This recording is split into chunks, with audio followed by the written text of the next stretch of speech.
Hello बेटा। बेटा last lecture में हम लोगों ने मोल फ्रैक्शन स्टडी किया था, उसके डेफिनेशंस के बारे में, उसका फार्मूला और एक एग्जांपल भी लिया था कि कैसे हम मोल फ्रैक्शन कैलकुलेट करते हैं।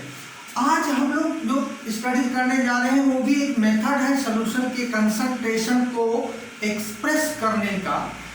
सीबीएसई के बुक में एनसीईआरटी में वो गिवन नहीं बट आईएससी में गिवन है, तो कंपटीशन के पॉइंट ऑफ व्यू से हम लोग उसे भी स्टडी कर लेते हैं, जिसे हम बोलते हैं नॉर्मेलिटी। क्या बोलते हैं? Normality. Normality normality denoted by capital M. जैसे मोलैरिटी को कैपिटल एम से डिनोट करते हैं वैसे नॉर्मेलिटी को कैपिटल एम। ये होता क्या है? हम सीधे कहेंगे number of gram equivalent of solute presented 1 liter of solution called normality। जैसे हम मोलैरिटी में कहते हैं number of moles of solid, moles of solid present in 1 litre solution, यहाँ कहते हैं number of gram equivalent of solid present in 1 litre solution. अब normality is equal to number of gram equivalent, number of gram equivalent of solute upon volume of solution in liter। अब हम कहेंगे number of gram equivalent, this is equal to mass divided by equivalent mass. यानी ये जो value है, अगर हम मोल होता तो मोल क्या होता? Mass upon molar mass. और नंबर ऑफ ग्राम इक्विवेलेंट होता है मास अपॉन इक्विवेलेंट मास। यानी नॉर्मेलिटी का जो फार्मूला बना, normality is equal to W upon E into V। V यहाँ वॉल्यूम है, लीटर में सॉल्यूशन का वॉल्यूम है।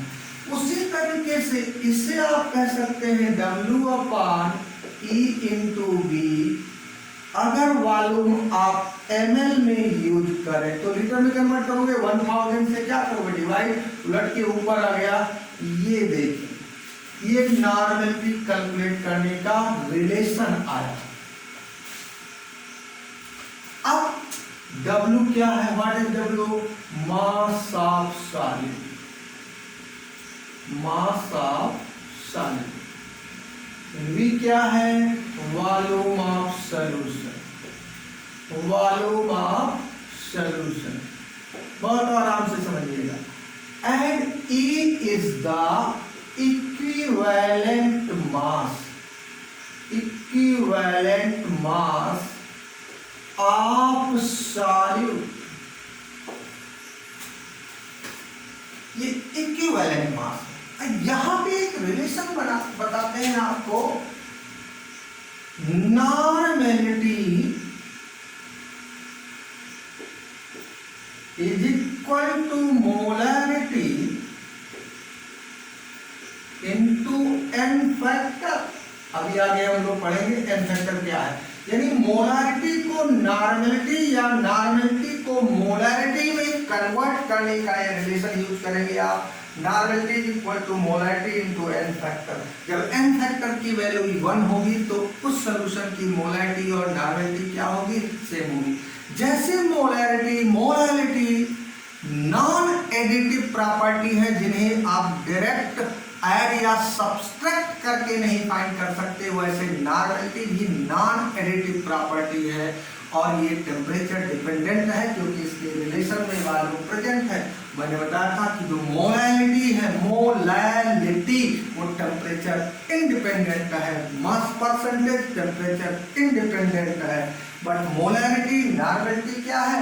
अब यहां से उठता है कि इक्विवेलेंट मास आप कैसे फाइंड करें। एक जनरल रिलेशन है, equivalent mass,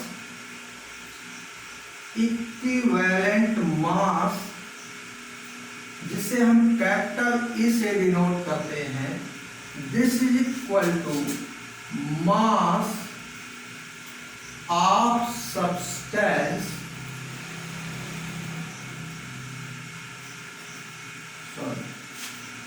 molar mass, molar mass of substance, molar mass divided by n factor। अगर किसी सब्सटेंस के मोलर मास को n फैक्टर से डिवाइड कर दें तो उसका इक्विवेलेंट मास E फाइंड हो जाएगा। अब यहां क्वेश्चन अराइज कर गया कि n फैक्टर क्या है, व्हाट इज n फैक्टर, ये कैसे जानेंगे आप। मैं बताता हूं n फैक्टर को हम लोग कैसे, इसी को कुछ लोग वैलेंस फैक्टर के नेम से जानते हैं। इसे हम कहते हैं basicity of acid, basicity of acid, यानी number of replaceable H plus ion. जैसे HCl है, कितने रिप्लेसेबल हाइड्रोजन 1, तो इसकी बेसिसिटी 1। H2SO4 में कितने हाइड्रोजन 2 रिप्लेसेबल हैं, तो बेसिसिटी 2।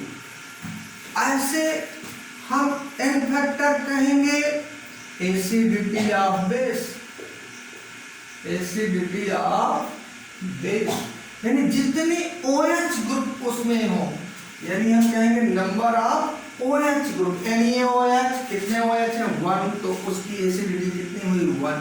कैल्शियम हाइड्रोक्साइड 2 OH हो गए तो उसकी एसिडिटी कितनी हो गई 2। एल्युमिनियम हाइड्रोक्साइड 3 OH है, उसकी एसिडिटी कितनी हो गई 3। ऐसे हम कहेंगे valency of an element, element की वैलेंसी हो सकता है, हम कहेंगे number of charge on ion, ये क्या हो सकता है। अब जो बताने जा रहे हैं इसके बाद वो ऑक्सीडेशन रिडक्शन से रिलेटेड है, आगे हम लोग चैप्टर पढ़ेंगे तब वो बात क्लियर होगी। अभी हम यहां बता जरूर दे रहे हैं, हम कहेंगे यहां पे क्या, total change in oxidation number पर मॉलिक्यूल ऑफ ऑक्सीडेंट और रिडक्टेंट। ये टर्म अभी थोड़ा क्लियर नहीं होगा जब तक हम लोग ऑक्सीडेशन और रिडक्शन डिटेल में स्टडी नहीं कर लेते। तो एन फैक्टर क्या है, एसिड है तो उसकी क्या है बेसिसिटी बेस है, तो एसिडिटी आयन है तो उस पे चार्ज एलिमेंट है, उसकी वैलेंसी। कोई साल्ट है तो क्या करेंगे, साल्ट में क्या करेंगे, टोटल पॉजिटिव और निगेटिव दोनों में से एक ही देखना है, टोटल नंबर ऑफ पॉजिटिव और negative charge in one molecule of salt। इसको थोड़ा सा इलस्ट्रेट करते हैं हम लोग, डिटेल में करते हैं थोड़ा सा बेटा।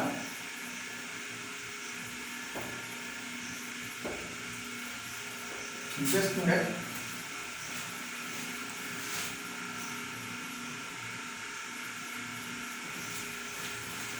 जैसे हमने कहा HCl, एसिड है H+Cl1। तो इसके लिए n फैक्टर की वैल्यू 1, यानी n फैक्टर मीन्स एसिड है तो क्या होगी बेसिसिटी। जैसे हम कहें H2SO4 2H प्लस SO4 2- या कितने हाइड्रोजन 2, तो इसके लिए n फैक्टर की वैल्यू कितनी हो गई 2 हो गया। अच्छा, कुछ एसिड है जिन्हें हम लोग आगे चल के पढ़ेंगे, ऑक्सो एसिड। ऑक्सो एसिड की बेसिसिटी हाइड्रोजन के नंबर पे नहीं, OH ग्रुप के नंबर पे डिपेंड करता है। ठीक है, जैसे हम H3PO3 लिखें, एक्सेप्शनल केस है H3PO3, तो इसके लिए इसका n फैक्टर जो है वो 2 है। बट अगर आप H3PO4 लेंगे तो यहाँ n फैक्टर जो है वो 3 है। अब इसका स्ट्रक्चर ड्रा करके निकालेंगे, इसे आप अभी याद रखेंगे एक्सेप्शनल केस। ऐसे अगर आप NaOH लें, कितने OH ग्रुप 1, इसके लिए n फैक्टर कितना 1। आप कैल्शियम हाइड्रोक्साइड लेंगे, इसमें कितने OH ग्रुप 2, तो n फैक्टर कितना 2। आप एल्यूमिनियम हाइड्रोक्साइड लेंगे, कितने OH ग्रुप 3, तो इसका n फैक्टर कितना यूज करोगे 3, राइट। और n फैक्टर से ही आप इक्विवेलेंट मास फाइंड कर पाएंगे। जब मोलर मास को n फैक्टर से डिवाइड कर देंगे तो उसका इक्विवेलेंट मास आएगा, तब आप डायमेंशन के फार्मूले में यूज कर पाएंगे। अब कोई कहता साल्ट है तो सब क्या करेंगे, उसका इक्विवेलेंट मास कैसे फाइंड करेंगे। साल्ट, जैसे आप NaCl लीजिए, इसको डिसोसिएट कर दो Na+, टोटल पॉजिटिव चार्ज का नंबर कितना है 1, या नेगेटिव चार्ज का नंबर कितना है 1, दोनों में से एक को देखना है। तो 1 है तो इसके लिए n फैक्टर 1। जैसे हम कहें सोडियम कार्बोनेट है तो क्या करोगे, कितने सोडियम है 2, 5 कितना +1, कार्बोनेट 2। अब देखो टोटल नेगेटिव चार्ज कितना है 2, टोटल पॉजिटिव चार्ज +1 है और 2 से मल्टीप्लाई टोटल नंबर, तो 2 × 1 2 आया, यानी इसके लिए n फैक्टर की वैल्यू हो गई कितनी 2। तो E निकालना है तो हमने कहा molar mass divided bye n factor, किसी भी सब्सटेंस का क्या आ जाएगा इक्विवेलेंट मास फाइंड कर लेंगे आप, और तभी आप नॉर्मेलिटी का कैलकुलेशन कर सकते हैं। जैसे HCl इसका n फैक्टर 1 है तो इसकी नॉर्मेलिटी और मोलैरिटी क्या होगी, सेम होगी, because normality is equal to molarity into n factor. अब हमें नॉर्मेलिटी का और भी डिटेल है, बट उसको अभी हम लोग थोड़ा सा देखते हैं नॉर्मेलिटी के बारे में।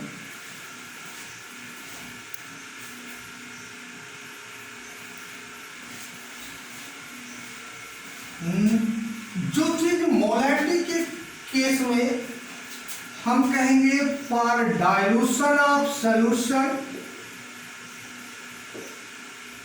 डाइल्यूशन ऑफ सॉल्यूशन, जैसे मोलैरिटी के केस में बताया था कि सॉल्यूशन का डाइल्यूशन कर दें, ये सॉल्यूशन है फर्स्ट एंड दिस वन वही सॉल्यूशन है, ये डाइल्यूट हो गया, इसका डाइल्यूशन कर दिया, सॉल्वेंट ऐड कर दिया, इसकी नॉर्मेलिटी पहले कितनी थी N1, इसका वॉल्यूम V1, इसकी नॉर्मेलिटी चेंज हो के N2, वॉल्यूम कितना हो गया V2, ये डाइल्यूट हो गया, dilute solution and this one is solution.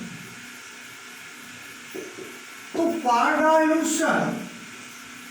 Dilution case अगर डाइल्यूशन हुआ है simply, so you can write N1 V1 is equal to N2 V, ये फार्मूला वैल्यू डाइल्यूशन के लिए। अब एक है नॉर्मेलिटी इक्वेशन, ध्यान से समझिएगा, ये कोई सब्सटेंस है, सॉल्यूशन है,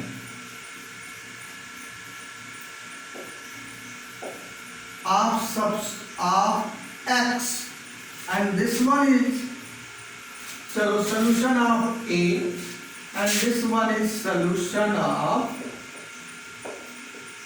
B. सपोज करो एसिड है बेस है, इन दोनों को मिक्सअप किया और कंप्लीट रिएक्शन हुई, कंप्लीट रिएक्शन।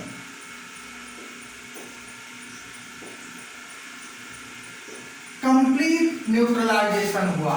इस सॉल्यूशन की नॉर्मेलिटी N1 थी, इसकी नॉर्मेलिटी V1 वॉल्यूम V1, इसकी नॉर्मेलिटी N2 वॉल्यूम V2। यहाँ देखिए, यहाँ सॉल्यूट सेम था बट यहाँ डिफरेंट सब्सटेंस का सॉल्यूशन है, यानी ये V1 वॉल्यूम इसके V2 वॉल्यूम से कंप्लीटली रिएक्ट कर जाए, ना V1 बचे ना V2 बचे, total substance A substance B से रिएक्ट कर जाए, तो उसे कहते हैं एंड पॉइंट आ गया, आपका कंप्लीट न्यूट्रलाइजेशन हो गया। तब भी ये फार्मूला वैलिड होगा, N1 V1 is equal to N2 V2। N1 V1। अब मान लो एक साइड में मास गिवन है और एक साइड में क्या दिया है, तो आप लिख सकते हैं मास गिवन है तो W अपॉन M की वैल्यू करो, M की वैल्यू क्या होती है, W1 upon E1 into V1, इसमें इंटू 1000, और जब V1 से यहाँ मल्टीप्लाई किया फिर V1 से इसमें, तो ये V1 कैंसिल हो गया, क्या बचा W1 अपॉन E1 इंटू 1000। तो इसी को आप इस फार्मूले को ऐसे रिलेट कर सकते हैं, W upon E into 1000 this is equal to N into V। ये यानी जैसे यहाँ दोनों साइड में नॉर्मेलिटी वालों है, तब तो ये वैलिड होगा। एक सब्सटेंस है जिसका मास गिवन है, सॉल्यूशन नहीं गिवन है, तो आप इस टर्म में यूज करिए। यहाँ वॉल्यूम जो है ml में है, याद रखिएगा, W upon E into 1000 is equal to N into V, इसको यूज कर सकते हैं। Milligram equivalent of one substance is equal to milligram equivalent of another substance. जब कंप्लीट रिएक्शन होगी तब ये वैलिड होगा। अच्छा, इनकेस अगर कई एसिड्स हैं, normality of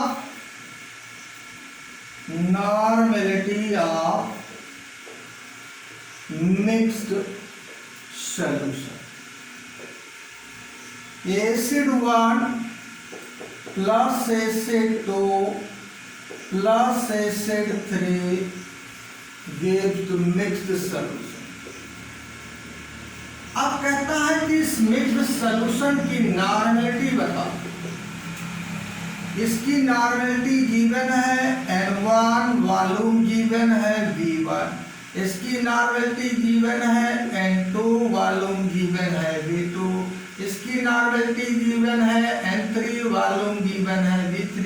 So we can write N1 V1 plus N2 V2 plus N3 V3, this is equal to normality of mixed solution into V, और V कितना हो जाएगा, into V, V is the volume of this mixed solution where V is equal to V1 plus V2 plus V3। ये question ऐसे base के case पे भी applicable करेंगे आप, base 1, base 2, base 3 mixed solution.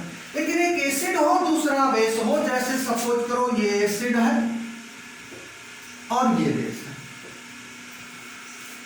इन दोनों को मिक्सअप किया, इसकी नॉर्मेलिटी N1 है, वॉल्यूम V1, इसकी नॉर्मेलिटी N2, वॉल्यूम V2। तो एसिड बेस है तो क्या आप लिखेंगे, आप लिखेंगे N1 V1 difference N2 V2 this is equal to N V1 plus V2। ये डिफरेंस जब एसिड बेस होगा तब ये दो रिएक्ट इसमें मिक्सअप कर दिए जाए, तो